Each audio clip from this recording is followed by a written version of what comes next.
इस वेद मंत्र की और हम चर्चा कर रहे हैं आगे। तो कहा कि इमं यज्ञम तमस्माकम इंद्र पुरो दधत शशि क्रतुम नहा स्वग्नीव वज्रिन सनये धनानाम त्वया वयम अर्य आजिम जयेम। कि प्रभु हमको सदा आगे बढ़ाने वाले हैं और हमारा कल्याण ही करने वाले हैं। यह उनका जो है यदंग दाशुषे तुमग्ने भद्रम करिष्यसि तवेतत् सत्यमंगिरः, ये प्रभु की प्रेरणा है और प्रभु का यह एक प्रकार से वचन हमारे लिए एक आश्वासन है कि तुम्हारा कभी भी अकल्याण मैं नहीं करूंगा।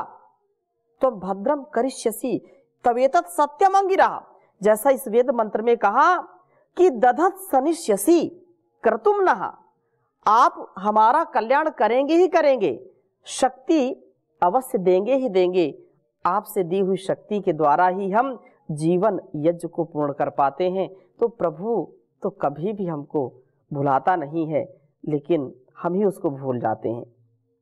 कहा कि हे वज्रिन, क्रियाशीलता रूप वज्र वाले प्रभु, स्वग्नि इव, एक कितव, जैसे कितव बोलते हैं जुआरी को, जैसे जुआरी की तरह वयम हम त्वया आपके सहाय से अर्यः आपकी स्तोता होते हुए आजिम स्पर्धा लक्ष्य को युद्ध को जयेम जीत जाएं और धना नाम सनये धनों की प्राप्ति के लिए हों।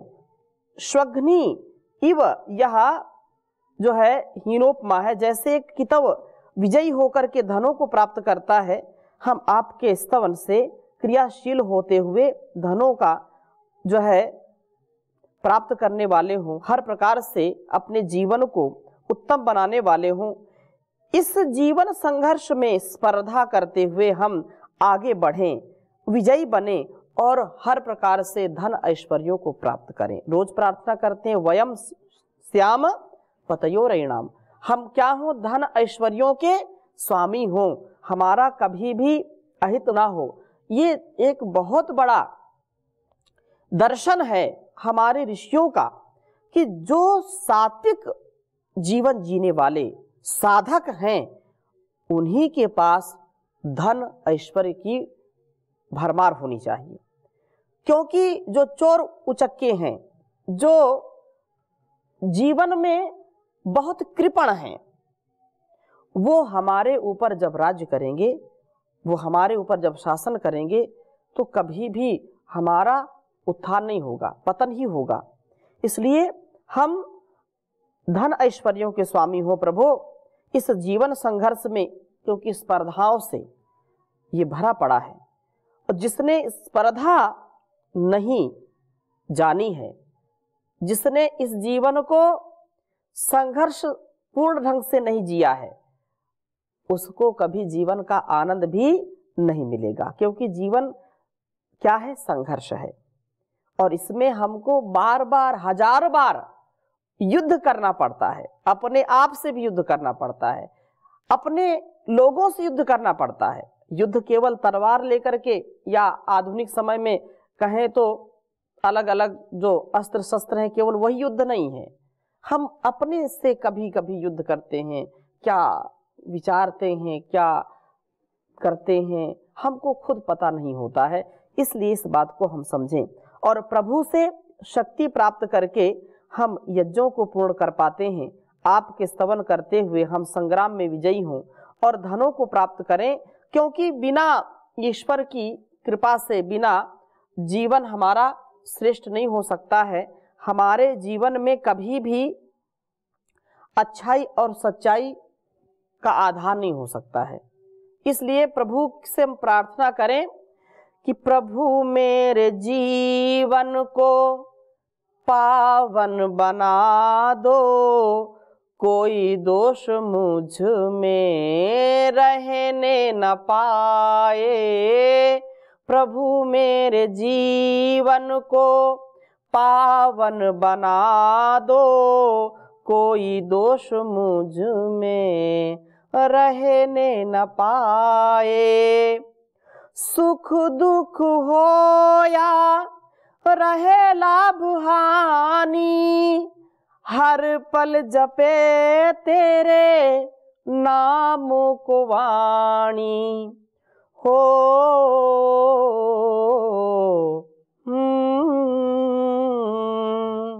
सुख दुख हो या रहे लाभ हानि, हर पल जपे तेरे नाम को वाणी। रहे याद तेरी सदा इस दिल में, रहे याद तेरी सदा इस दिल में, कोई और इसमें बसने न पाए। प्रभु मेरे जीवन को पावन बना दो, कोई दोष मुझ में रहने न पाए। पर धन की चोरी ना अपहरण की इच्छा, रहूं चाहे निर्धन मांगू चाहे भिक्षा। छल और कपट से धनी बनने का, छल और कपट से धनी बनने का, कोई नाग मुझको डसने न पाए। प्रभु मेरे जीवन को पावन बना दो, कोई दोष मुझ में रहने न पाए। आपके गुणों का ही करूं कीर्तन मैं, किसी के अनिष्ट का न करूं चिंतन मैं। घृणा राग ईर्ष्या का हे प्रभु मेरे, घृणा राग ईर्ष्या का हे प्रभु मेरे, कोई रोग मुझ में लगने न पाए। प्रभु मेरे जीवन को पावन बना दो, कोई दोष मुझ में रहने न पाए। अभिमान को तेरा अपमान समझूं, समर्पण को तेरा ही वरदान समझूं। अभिमान को तेरा अपमान समझूं, समर्पण को तेरा ही वरदान समझूं। हे प्रभु मेरे विचार हो ऐसे, हे प्रभु मेरे विचार हो ऐसे, कोई देख मुझ पे हंसने न पाए। प्रभु मेरे जीवन को पावन बना दो, कोई दोष मुझ में रहने न पाए, कोई दोष मुझ में रहने न पाए। तो हम प्रभु की जब शरणागति को प्राप्त होते हैं तो दोषों का समूल विनाश होता है। मूल सहित वो हमारे जो कुसंस्कार हैं वो दग्ध बीज हो जाते हैं।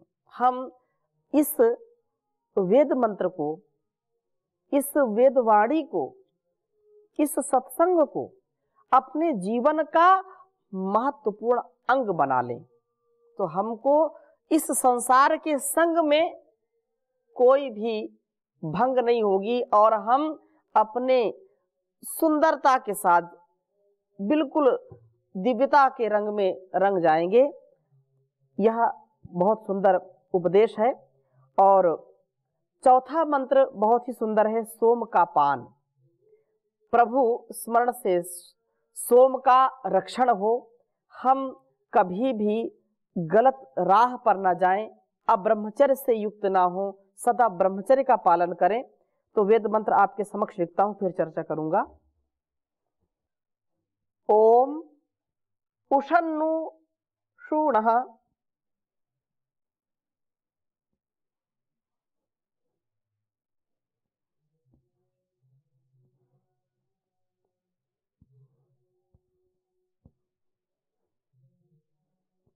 उषन्नु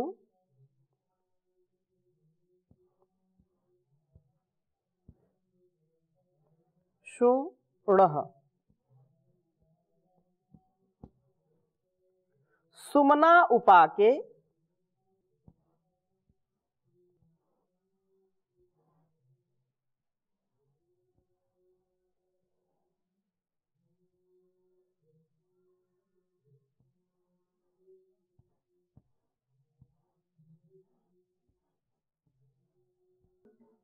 सोमस्य नु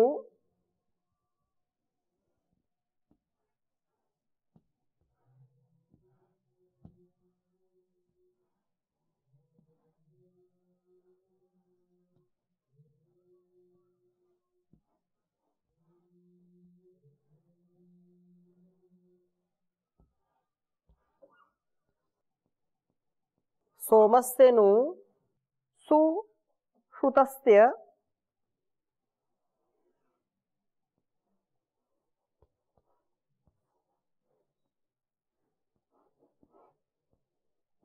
सुश्रुतस्य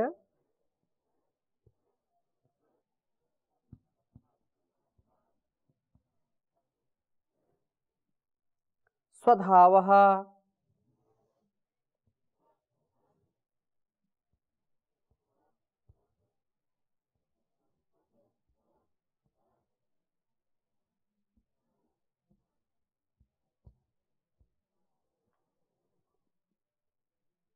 पा इंद्र प्रतिभृतस्य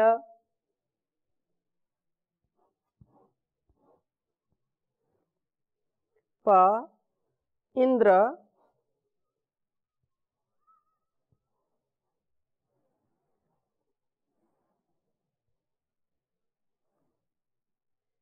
प्रतिभृतस्य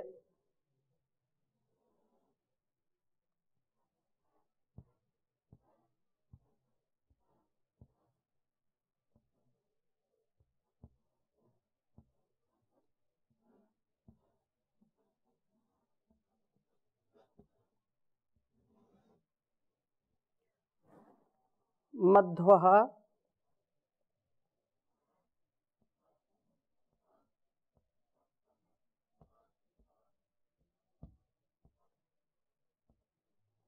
मध्वः सबन्धसा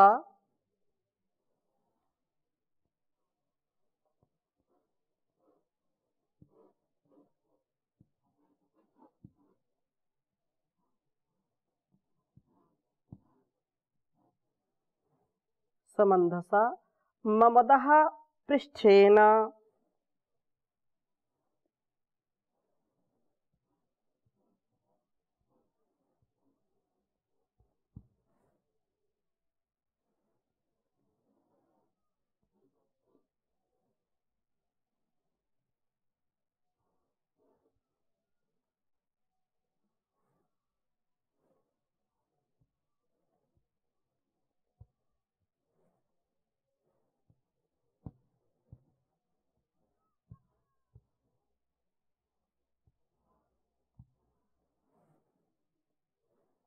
ऋग्वेद के चतुर्थ मंडल के 20वें सूक्त का यह चौथा मंत्र है।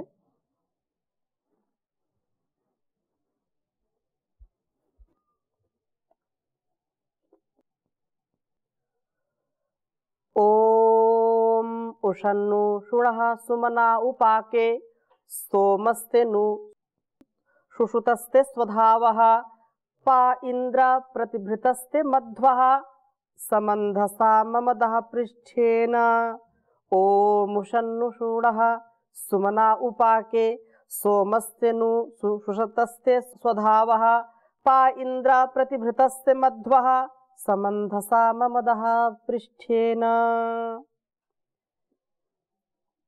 बहुत सुंदर भाव है। कहा कि हे स्वधावः, आत्म धारण शक्ति वाले प्रभो, उ अर्थात निश्चय से हमारे उषन हित की कामना करते हुए आप, क्योंकि माता पिता गुरु तो हमारा हित चाहते ही चाहते हैं और जो माताओं का भी माता है, परम माता जगत जननी है, जो पिताओं का भी पिता है, परम पिता है, जो गुरुओं का भी गुरु है, वो सबसे बड़ा गुरु है, तो वो क्यों नहीं चाहेगा हमारा हित। अर्थात संसार में सबसे ज्यादा जो हित चाहने वाला है हमारा, वो कौन है? परमपिता परमेश्वर है, जो सब प्रकार से हमारा हित चाहता है और हित की कामना करता है। इसीलिए तो हमको इस सुंदर शरीर के साथ सुंदर संसार में भेजा है।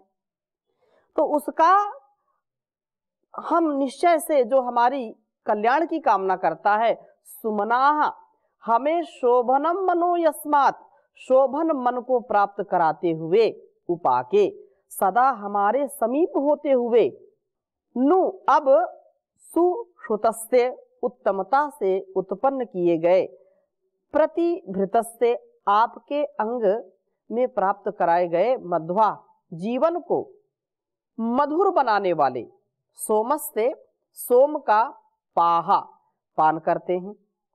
इस सोम शक्ति को शरीर में ही सुरक्षित करते हैं। इस रक्षित सोम से, रक्षित वीर से ही हम सब अंगों को पुष्ट करते हैं। पिछले हमने कक्षा में वेद मंत्र पढ़ा था, जिसमें यह बात आई थी कि हम इंद्रियों से पुष्ट हों, हमारी इंद्रिय शक्ति कभी भी क्षीण ना हो। और यह बिल्कुल सत्य तथ्य है कि जो वीर्यवान है, जो ब्रह्मचर्य का पालन करता है, जिसका आचरण बहुत शुद्ध है, जिसका आहार विचार व्यवहार बहुत शुद्ध है, उसका जीवन भी परिपूर्णता को प्राप्त होता है। उसका जीवन बहुत ही मधुर बन जाता है और उसका शरीर बलिष्ठ होता है, अंदर से भी और बाहर से भी। उसका आत्मबल बढ़ता है, उसका मनोबल बढ़ता है, उसका शारीरिक बल बढ़ता है, उसका बुद्धि बल बढ़ता है। और जो वीरहीन होता है, जो कामी है, जो क्रोधी है, जो आहार का संयम नहीं बरतता है, जो विचार का संयम नहीं बरतता है, जिसके जीवन में संयम नहीं है, उसका कभी भी स्वास्थ्य भी स्थिर नहीं होता है। उसका आत्मबल कमजोर हो जाता है, उसका मनोबल कमजोर हो जाता है, उसका बुद्धि बल कमजोर हो जाता है, उसका शरीर बल कमजोर हो जाता है, बलहीन हो जाता है, दुर्बल हो जाता है, निर्बल हो जाता है। इसलिए कभी जीवन में सफल भी नहीं हो पाता। जो सबल है वही सफल है। इसलिए बहुत सुंदर प्रार्थना है कि आपकी ही कृपा से प्रभु, आप हमारा कल्याण चाहते हैं और आपके ही विशेष कृपा दृष्टि से हम उत्तमता को प्राप्त होते हैं। हम अपने शरीर में जो हम खाते हैं, उससे रस, रक्त, मांस, मेद, मज्जा, अस्थि, शुक्र, वीर, ओज, तेज जो भी बनता है, उससे हम अपने जीवन को बलिष्ठ बनाते हैं, अपने जीवन को यज्ञीय बनाते हैं और इस संपूर्ण यज्ञ के अनुष्ठान को सफलता पूर्वक आगे बढ़ाते हुए जीवन को सफल बनाते हैं, संसार की सेवा करते हैं, स्वयं अपने जीवन में दिव्यता भव्यता का आधान करते हैं।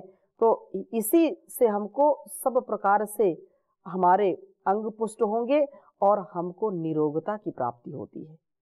ये आपकी ही कृपा है। संसार में कोई ऐसी मशीन है, ऐसा कोई यंत्र है कि उसमें हम रोटी डालें और रस, रक्त बन जाए, मांस बन जाए? कोई है क्या ऐसा?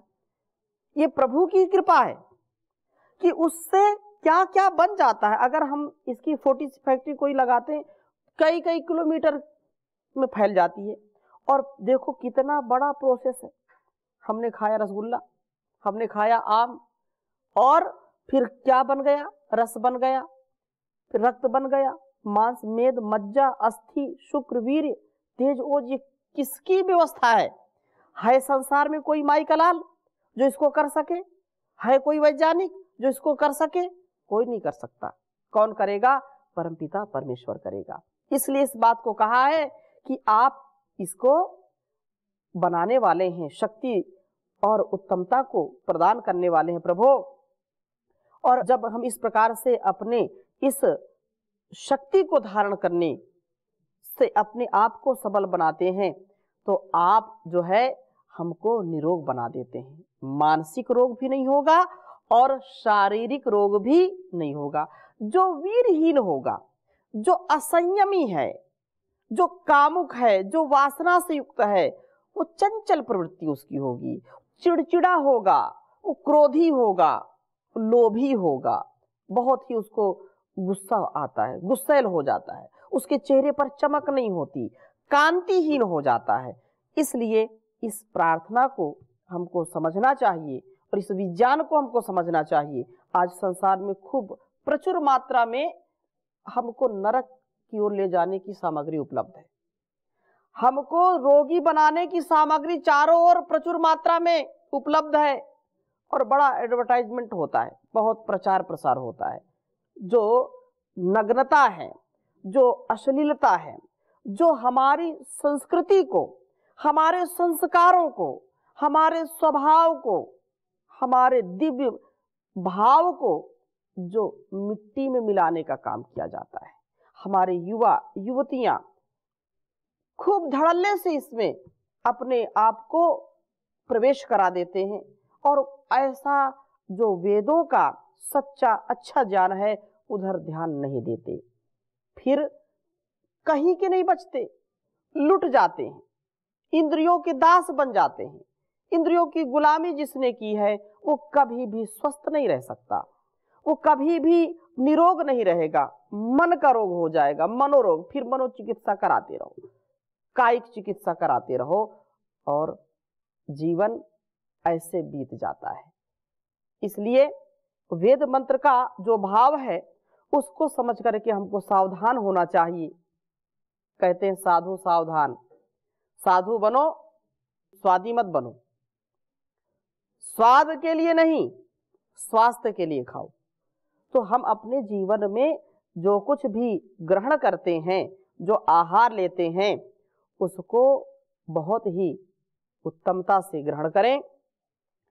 पृष्ठेन जीवन के आधारों में उत्तम आधारभूत जो कहते हैं, अर्थात जो पृष्ठ, पीठ को भी पृष्ठ कहते हैं, जिसको अंग्रेजी में बैकबोन कहते हैं। तो कहा कि यह अंधसा, इस सोम का सम्मदः अर्थात हमारे जीवनों को आनंदित करते हैं, यही जीवन का आधार है, यही जीवन का पृष्ठ है। ये बोलो कि बैकबोन अगर गड़बड़ तो फिर व्यक्ति कभी उठ नहीं पाता, चल नहीं पाता, उसका जीवन कभी भी सुखमय नहीं हो पाता, फिर वो धराशायी हो जाता है। तो जीवन में यदि हमको आगे बढ़ना है, जीवन यात्रा में हमको उत्तमता को प्राप्त करना है, तो हमको ये जो बैकबोन है इसको व्यवस्थित रखना है। अर्थात ब्रह्मचर्य का पालन करते हुए सोम का धारण करने वाले बने। इस सोम के द्वारा सम्मदः हमारे जीवनों को आनंदित करते हैं प्रभु आप। यह सुरक्षित सोम ही जीवन का सर्वोत्तम आधार है और यही जीवन का सार है, इसके बिना जीवन बेकार है।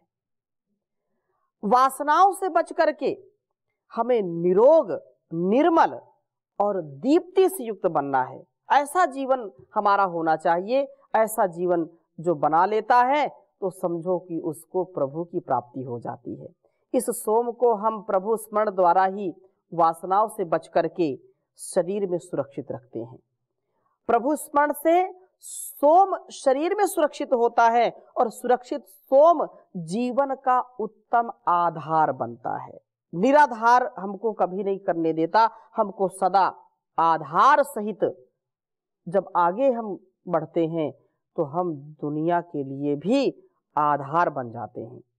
आधार ज्ञान का हो, आधार संयम का हो, आधार ब्रह्मचर्य का हो, आधार सत्यता का हो, आधार वेद की वाणी का हो, आधार ऋषि परंपरा का हो, आधार शास्त्रोक्त ऋषिप्रोक्त वेदानुकूल शास्त्र अनुकूल जीवन का हो, तब हमारा जीवन बहुत ही सुंदर व्यवस्थित होता है।